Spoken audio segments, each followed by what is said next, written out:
আওয়ামী লীগের কার্যালয় এখন পরিণত হয়েছে শৌচাগার আর মাদক ও যৌন ব্যবসার আখড়ায়। অথচ এখানেই একসময় আসা যাওয়া ছিল ক্ষমতার শীর্ষে থাকা হাজারো নেতাকর্মীর। ভেতরে যেতে চাইলেও যেখানে যাওয়া ছিল কঠিন। কয়েক মাসের ব্যবধানে আজ সেটি পরিণত হয়েছে নিষিদ্ধ কাজ আর মাদক সেবনের আতুর ভাগাড়ে।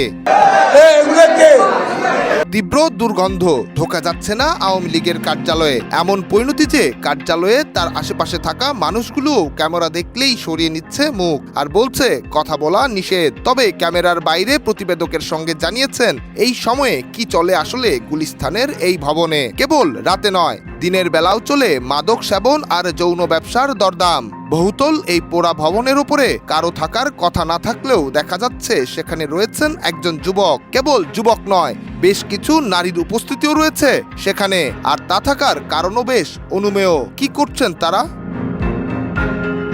কেবল গুলিস্তানের আওয়ামী লীগের এই কার্যালয় নয়, দলটির তেজগাঁও ও ধানমন্ডির কার্যালয় রয়েছে একই অবস্থায়। ৫ আগস্ট ছাত্র জনতার অভ্যুত্থানের পর আওয়ামী লীগ সভাপতি ও সাবেক প্রধানমন্ত্রী আশ্রয় নেয় ভারতে এবং আত্মগোপনে চলে যান দলটির বাঘা ভাগা নেতাকর্মীরা। আর কেউ কেউ গ্রেপ্তার হয়েছেন বিভিন্ন মামলায়। জনক্ষোভ থেকে রাজনৈতিক দলটির কার্যালয়ে মানুষ শৌচাগার আর পরিত্যক্ত জায়গায় পরিণত করেছে বলে জানান কেউ কেউ। তবে কার্যালয়ের আশেপাশের কেউই মুখ খোলেননি এ বিষয়ে। যেখানে অনেক বড় বড় নেতার কার্যালয় ছিল, সবাই আসতো এখানে, সারা বাংলাদেশের সেই কার্যালয় এখন মানুষের প্রস্রাব করতেছে। এটা নিয়তি। আসলে পাবলিকের প্রস্রাব করা দেখে আমরা অনুমান করতে পারি যে মানুষের অনেক ক্ষোভ, সেই ক্ষোভটা মানুষ হয়তো এখন বই প্রকাশ করতেছে। কার্যালয়টির আশেপাশে পুলিশের অবস্থান থাকলেও এখানকার এইসব অজাচার অনাচারের ব্যাপারে প্রকাশ্যে পদক্ষেপ দেখা যায়নি প্রশাসনের।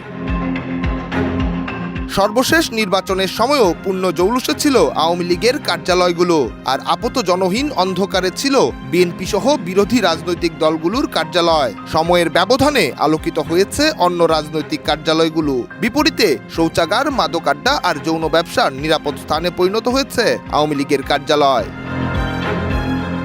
নিহার সরকার, অঙ্কুর, দেশ রূপান্তর।